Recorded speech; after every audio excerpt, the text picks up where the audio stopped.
అందరికీ నమస్కారం. నేను Brahmanaidu. Welcome to power 9 media. భజన మీడియాలు దేశానికి ప్రమాదకరం. ఈరోజు మనం చర్చించిపోయే టాపిక్ అంటే మనదే మీడియానే, పవర్ 9 మీడియా.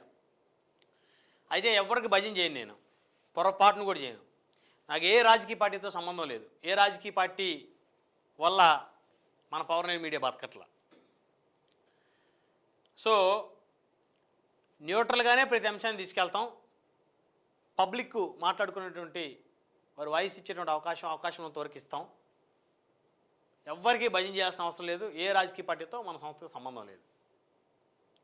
అయితే ఇప్పుడు భజన మీడియాలు దేశానికి ప్రమాదకరమని ఎందుకు ఎడ్డింగ్ పెట్టామంటే, ఈరోజు ఏం జరుగుతోంది? హైదరాబాద్లో ఏబిఎన్ కార్యాలయాల మీద వైఎస్ఆర్సీపీ శ్రేణులు విరుచుకుపడతా ఉన్నారు. దేనికి విరుచుకుపడతా ఉన్నారు చూస్తే, ఏబిఎన్లో వచ్చినటువంటి ఒక కథనం. ఆ కథనంలో వాయిస్ ఓవరు కథనం, ఓపెన్ ఆయన వీకెండ్ కామెంట్ బై ఆర్కే అనుకుంటా కథనం. జగన్మోహన్ రెడ్డి చెప్తే వైసీపీ శ్రేణులు తమ భార్యను మీ భార్యలు కాదు అని చెబితే వాళ్ళని చెల్లిగా భావించి మరొకరికి ఇచ్చి పెళ్లి చేయడానికి పెళ్లి సంబంధాలు కూడా చూసేటువంటి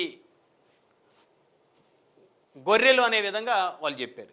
ఎంత తప్పండి, ఎంత బూతు మాట అది, ఎంత నీచమైన మాట. ఆ రోజు సాక్షి టీవీలో అమరావతి వేశ్యల రాజధాని అని చెప్పేసి ఒక జర్నలిస్ట్ మాట్లాడితే వాళ్ళు అరెస్ట్ చేశారు. దాన్ని అందరం సపోర్ట్ చేశాం. ఏంటండి ఇది మన రాష్ట్ర రాజధాని, మరి ఇంత విషయంగా ఎక్కుతారా మీరు? మీకు నచ్చకపోతే మానుకోండి, మీరు సపోర్ట్ చేయకండి, ఆ విధంగా మాట్లాడతారా తప్పని. ఆ రోజు మనం కూడా అదేవిధంగా చర్చ పెట్టాం. మీ అందరూ తెలుసు, నన్ను ఫాలో అయ్యే వాళ్ళందరికీ. ఈరోజు ఏబిఎన్లో అలాంటి కథనం దేనికి అంత అవసరం ఏముంది? వైసీపీ శ్రేణుల భార్యలు, టీడీపీ శ్రేణుల భార్యలు, జనసేన శ్రేణుల భార్యలు అందరూ మన ఇళ్లలో మహిళలు అంటోలే కదా. ఏ ఛానల్ మాట్లాడినా ఒక స్త్రీ మీద నేను చెప్తున్నా, ఎవరిని వెనకేసుకొచ్చేటువంటి అవసరం మనకు లేదు. సో ఆ రోజు నారా భువనేశ్వర్ గారిని ఆవిడ శీలాన్ని శంకించిన రోజు ఎంత బాధపడ్డాం అందరం. చంద్రబాబు నాయుడు గారు వెక్కి వెక్కి ఏడ్చిన రోజులు మర్చిపోయారా? అందుకే కదా 151 నుంచి వైసీపీని 11 స్థానాలు కూర్చోబెట్టారు ప్రజలు. మరి ఇలా ఏంటి? రాధాకృష్ణ గారు అసలు ఏంటి మీ స్పెషల్ ఇంట్రెస్ట్ ఏంటి అసలు మీకు? అసలు టీడీపీ కార్యకర్త కన్నా ఎక్కువ మీరు అసలు ఏంటి? మీరు ఎక్కడి నుంచి వచ్చారు? మీరు ఈరోజు మీ ప్రాపర్టీస్ ఏంటి, మీ ఆస్తులు ఏంటి, మీరేంటి అని ఎవరు అడగట్లా. తప్పులేదు, అట్లా చచ్చింది మన పాలకులు, వాళ్ళ వ్యవహారాలు. అక్రమంగా పాలకులు దోచుకుంటున్నారు, వారి కొమ్ము కాసే మీడియా వ్యవస్థలు దోచుకుంటున్నాయి, అధికారులు దోచుకుంటా ఉన్నారు. సామాన్యుని పీల్చి పిప్పి చేస్తామన్నారు. సామాన్యుడు తిండి గడవడం కష్టమైపోయిన పరిస్థితి వచ్చింది. ఈ రాష్ట్రం, ఈ దేశం అయితే అధోగతి పాలు పడుతుంది, అందులో డౌట్ లేదు. అప్పులు ఊబిలో కూరుకుని పోతా ఉన్నారు. ఈరోజు ఆంధ్రప్రదేశ్లో సరైనటువంటి విద్య లేదు, వైద్యం లేదు. చాలా దుర్మార్గమైన పరిస్థితులు ఉన్నాయి. అరే బాగలేదు ఇక్కడ అంటే అవతలవాడు వచ్చే, నువ్వు పలానా పార్టీయా, పలానోడికి ఒత్తాసు పలుకుతున్నావా, ఇక్కడ కూటమి పాలన అద్భుతంగా ఉంది అని వీడు అంటాడు. అరే వైసీపీ పాలనలో ఈ విధమైన తప్పులు జరిగినాయి అంటే మీరు కూటమి వెనకేసుకొని వస్తూ ఉన్నారా, వాళ్ళ దగ్గర ప్యాకేజీలు తీసుకుంటారని వాడు మాట్లాడతాడు. నాశనం అయిపోయింది రాష్ట్రం, నాశనం చేశారు వీళ్ళు. కొంతమంది వ్యక్తులు, కొన్ని పార్టీలు ఈ రాష్ట్రాన్ని పూర్తిగా నాశనం చేసేసాయి. ఇక బాగు చేయటం ఊడి వల్ల కాదు. ఎందుకు ఒకటి మీదకి ఒకటికి అంత ద్వేషం? ఒకటి మీదకి ఒకటికి ఎందుకు అంత కక్ష? నేను గెట్ల దగ్గర తగాదా, చెట్ల దగ్గర తగాదా, పుట్టల దగ్గర తగాదా, ఎక్కడ తగాదలు? చాలా దుర్మార్గమైనటువంటి పరిస్థితి. అసలు మీడియా ఛానల్కి ఏంటండి రాజకీయ పార్టీలు వెనకేసుకొని రావాల్సిన అవసరం? సరే వెనకేసుకొని రా, భజన చేసుకో, సరే అక్కడ కూడా యాక్సెప్ట్ చేద్దాం. ఒకటి భజన చేయడం కోసం ఇంకొకటి ఇళ్లలోని ఆడవాళ్ళ గురించి మాట్లాడాల్సిన అవసరం ఏంది? తప్పు కదా రాధాకృష్ణ గారు, చాలా తప్పు మీరు చేసింది. ఆ రోజు అంబటి రాంబాబు గారి ఇంటి మీద దాడి జరిగింది. మరి ఆ రోజు ఆయన చంద్రబాబు నాయుడు గారిని లకారం భాషతో దూషించాడు. అది తప్పన్నాం అందరం. ప్రజాస్వామ్యంగా ఆయన్ని చట్టపరంగా ఆయన శిక్షించాలి. ఇంటి మీద దాడులు చేయడం తప్పు, రాంబాబు గారు ఆ విధంగా మాట్లాడడం తప్పని మాట్లాడిన వ్యక్తిని నేను. చర్చలు పెట్టాం మనం. మరి ఈరోజు ఏబిఎన్ కార్యాలయం మీద వైసీపీ శ్రేణులు ఆ విధంగా నిరసనలు తెలియజేయడానికి ఒక పత్రిక, ఒక ఛానల్ ఆఫీస్ ముందుకు వెళ్ళి ఆ విధంగా రెచ్చగొట్టే వ్యాఖ్యలు వాళ్ళు చేయడం తప్పు. ఫస్ట్. 2, అసలు అలాంటి బుద్ధిమాలిన, నీతిమాలిన, సిగ్గుమాలిన రాతలు రాయటం రాసినోడిది కూడా తప్పే. మనం రెండు వైపులా చూడాలండి.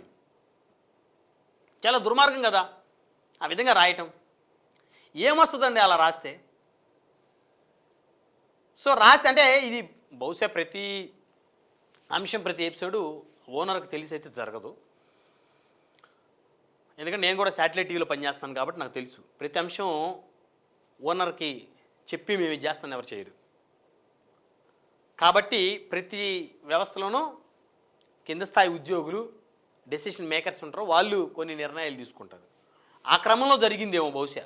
రాధాకృష్ణ గారు అంటే గొప్ప వ్యక్తి, సీనియర్ జర్నలిస్టు, 30 నుంచి 40 సంవత్సరాల ఇండస్ట్రీ ఉన్నటువంటి వ్యక్తి మీడియాలో. ఆయన ఆ విధంగా రాయడు, అందులో డౌట్ లేదు. కింద స్థాయి ఉద్యోగి ఎవడో గడ్డిదిని రాసినట్టున్నాడు అనేది ప్రజలు కూడా మాట్లాడుకుంటున్నారు. కాబట్టి అసలు ఒక రాజకీయ పార్టీని అంత వెనకేసుకొని వస్తున్న మీడియా వ్యవస్థ, సరే వెనకేసుకొని రావచ్చు, కానీ దానికోసం ఆ పార్టీ ప్రతినిధులు, అధికార ప్రతినిధుల కన్నా ఎక్కువగా ఎదుటి పార్టీ వాళ్ళ మీద విషయం చిమ్మటం అనేది తప్పు. భజన చేయొద్దండి. భజన అనేది ఈ దేశానికి, ఈ రాష్ట్రానికి ప్రమాదకరం. మీడియా భజన అత్యంత ప్రమాదకరం. మంచి చేస్తున్నాడు మంచి అని చెప్పు, చెడు చేస్తున్నాడు చెడు అని చెప్పు. ఓరక భజన భజన భజన నడవదు మార్కెట్లో. ఈ భజనే కూల్చింది 2014-19 ప్రభుత్వాన్ని కూల్చింది ఈ భజనలే. 19 ప్రభుత్వాన్ని జగన్ గారిని కూల్చింది ఆ భజనలే. 14 ప్రభుత్వం చంద్రబాబు గారిని కూల్చింది ఆ భజనలే. కాబట్టి భజనలు వద్దు, చేసింది చెప్పుకోండి, చేసేది చెప్పుకోండి, చెప్పింది చేయండి. దాన్ని ఎవరు కాదనరు, అందరూ యాక్సెప్ట్ చేస్తారు. కానీ ఈ విధంగా భజన ప్రోత్సహిస్తూ విషయం జిమ్ముకుంటూ ఒకరి మీద ఒకరు ఆ విధంగా చేసుకుంటున్నారంటే ఎంత దిగజారిపోతే చేస్తారు కదా, తప్పు కదా అది. ఎంత నీచం, ఎంత దరిద్రం. ఇంత దిగజారాలా, ఇంత దిగజారాలా? మరి అసలు వాళ్ళ పార్టీ ప్రతినిధులు ఇప్పుడు అంబటి రాంబాబు అనే వ్యక్తి ఒక మాజీ మంత్రి, వైసీపీ నేత, ఆయన చంద్రబాబు గారిని మాట్లాడారంటేనే అందరూ ఆయన మీద పడ్డారు. మరి ఒక మీడియాకి సంబంధించి మీడియా ఎట్లా మాట్లాడుతుందండి? ఒక ఎంటైర్ ఒక పార్టీ సంబంధించి ఆ పార్టీలో ఉన్న నాయకుల భార్యలందరినీ ఎలా మాట్లాడుతుంది మీడియా? ఏ అధికారం ఉంది మీడియాకి? వ్యక్తిగతంగా ఏముంటుందండి ఒక పార్టీ మీద? అసలు వైఎస్ఆర్సీపీ కను ఏబిఎన్కి ఏంటండి వ్యక్తిగత వైరం? ఎందుకు ఉండాలి? అసలు ఒక మీడియాకి, ఒక రాజకీయ పార్టీకి వైరం ఏంటి? దరిద్రంగా, అయితే చండాలం కాకపోతే ఈ రాష్ట్రంలో, ఈ దేశంలో రాజకీయ పార్టీ ఉండాలి. ఇప్పుడు YCP versus TDP, YCP versus Janasena, సరే వైరం ఉండొచ్చు, శత్రుత్వం ఉండొచ్చు, పోటీ ఉండొచ్చు. అరే రాజకీయ పార్టీకి మీడియాకి ఏంటండి? తెలుగుదేశం వర్సెస్ సాక్షినా? అరే వైఎస్ఆర్సీపీ వర్సెస్ ఏబిఎన్ TV5 ఏంది ఈ దుర్మార్గం? ఏంది ఇది? పోటీలు పడుతున్నారు, ఎవడుకోడు పోటీలు పడి రాస్తున్నారు, పోటీలు పడి మాట్లాడుతున్నారు. ప్రతి ఒక్కళ్ళు వైసీపీ మీడియా అంతే, టీడీపీ మీడియా అంతే, పోటీలు పడి వీడి దాంట్లో కూర్చొని వాడిని తిట్టడం, వాడి దాంట్లో కూర్చొని వీడిని తిట్టడం. ఎంటైర్గా పార్టీ అధినేతల దగ్గర ఎవరికి కావాల్సిన పనులు వాళ్ళు చేయించుకోవడం, ఎవరికి కావాల్సిన విధంగా వాళ్ళు వెళ్ళటం. ఏందండి ఇది? ఈ దౌర్భాగ్యం ఏంటి? ఎన్నాళ్ళు ఇది? తప్పు కదా ఇది?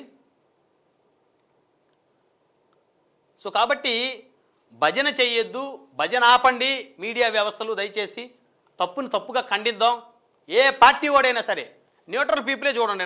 మన పవర్ నేను మాత్రం ఒక పార్టీకి పూర్తిగా కొమ్ము కాసి ఆ పార్టీ చేసిన తప్పుని కూడా తప్పు అని చెబితే బురద సిమ్మే ఓడైతే మన పవర్ నేను చూడదు. కూడా అన్సబ్స్క్రైబ్ చేసుకుని నాకు చూడకపోయినా నష్టం లేదు. సమాజానికి ఉపయోగపడదాం, రాష్ట్రానికి ఉపయోగపడదాం, దేశానికి ఉపయోగపడదాం అన్నోడే చూడండి. ఏ పార్టీ వాడు తప్పు చేసినా ఆ తప్పుని చూపిస్తాను నేను.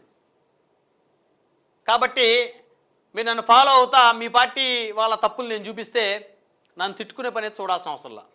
నేను అందరిని ఒకే రకంగా ట్రీట్ చేస్తా. సమాజం కోసం ఎంతో కొంత మార్పు తేవాలని ఎంతో కష్టపడి ఈ వ్యవస్థ నిర్మించుకుంటా ఉన్నాం. చూద్దాం మరి ఇది భగవంతుడు ఎంతవరకు ముందుకు తీసుకెళ్తాడో. కాబట్టి భజన ఆపండి దయచేసి ఆ భజనని ఆపి సమాజానికి ఉపయోగపడతారని చెప్పేసి అందరికీ కూడా పేరు పేరున చేతులు జోడించి వేడుకుంటా ఉన్నాను. ఒకరి మీద ఒకరు విషయం జిమ్ముకోవద్దు.